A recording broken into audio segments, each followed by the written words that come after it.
आज Doubtnut app download करें। Doubtnut पर अपने सभी गणित, रसायन विज्ञान, भौतिक विज्ञान और जीव विज्ञान के डाउट्स का करो सफाया। बस प्रश्न की फोटो खींचो, एक ही प्रश्न को क्रॉप करो और तुरंत वीडियो सोल्यूशन पाओ। अभी डाउनलोड करें। प्रश्न है घर्षण बल तथा सर्पी घर्षण क्या है। तो इसको समझने के लिए हमने एक उदाहरण लिया है। एक जो ब्लॉक है वो एक रुक्ष सतह पर रखा हुआ है। यहाँ पर ये रुक्ष सतह है जिस पर ये ब्लॉक रखा हुआ है और इस ब्लॉक पे लगने वाला जो बल है ये जो अक्ष है वो बाह्य बल हो जाएगा और इधर घर्षण बल है।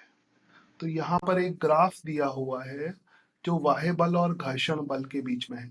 तो बल को हम कैपिटल एफ से दिखाते हैं और घर्षण बल को स्मॉल एफ से दिखाते हैं।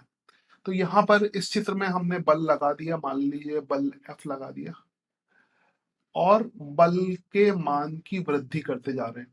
मान लीजिए बल का मान पहले लेते हैं 1 न्यूटन।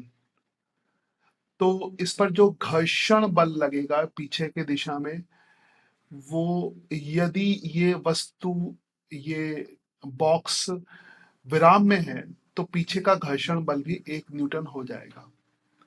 तो ग्राफ में ये भाग तो विराम को प्रदर्शित करता है कि जब बाह्य बल 1 न्यूटन है तो घर्षण बल भी 1 न्यूटन होगा। जैसे यहाँ पर अगर 1 न्यूटन है तो ये वाला जो बल है ये भी 1 न्यूटन होगा।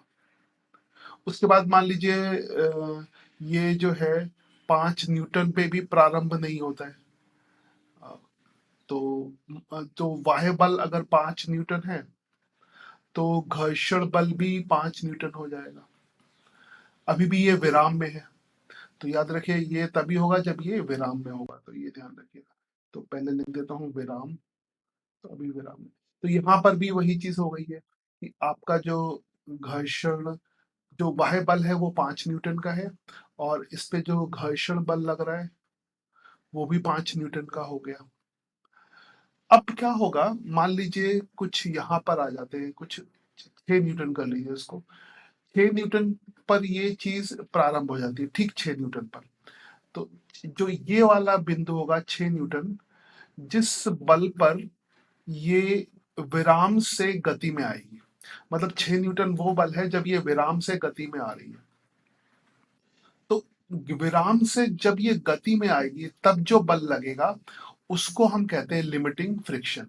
तो लिमिटिंग फ्रिक्शन वो फ्रिक्शन है जब विराम से वस्तु गति में आती है, या हम ऐसे कह सकते हैं स्थैतिक घर्षण की महत्तम वैल्यू को लिमिटिंग फ्रिक्शन कहते हैं। लिमिटिंग फ्रिक्शन यहाँ पे लिखा हुआ है, लिमिटिंग सीमांत घर्षण कहेंगे। तो लिमिटिंग फ्रिक्शन या सीमांत घर्षण को हम स्थैतिक घर्षण का महत्तम मान सीमांत घर्षण होता है। तो उदाहरण के लिए ये, और उसी सीमांत घर्षण के बाद जो वस्तु है वो विराम से गति में आ जाएगी। जैसे ही वस्तु विराम से गति में आ जाएगी, उस स्थिति में क्या होगा, अब घर्षण बल थोड़ा सा कम हो जाएगा, थोड़ा सा कम हो जाएगा। अब मान लीजिए अब 6 न्यूटन से ज्यादा, मान लीजिए 10 न्यूटन भी बल लगाएंगे, तब भी एक बार गति अवस्था में आ गई, जैसे वस्तु गति अवस्था में आ गई, तब घर्षण का मान सीमांत घर्षण से कम होगा।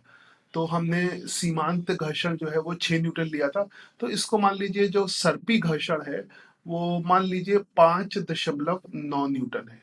थोड़ा सा सीमांत घर्षण से सर्पी घर्षण कम होता है। तो ये काइनेटिक फ्रिक्शन कहते हैं इसको, सर्पी घर्षण या स्लाइडिंग फ्रिक्शन या काइनेटिक फ्रिक्शन, कुछ भी कह सकते हैं।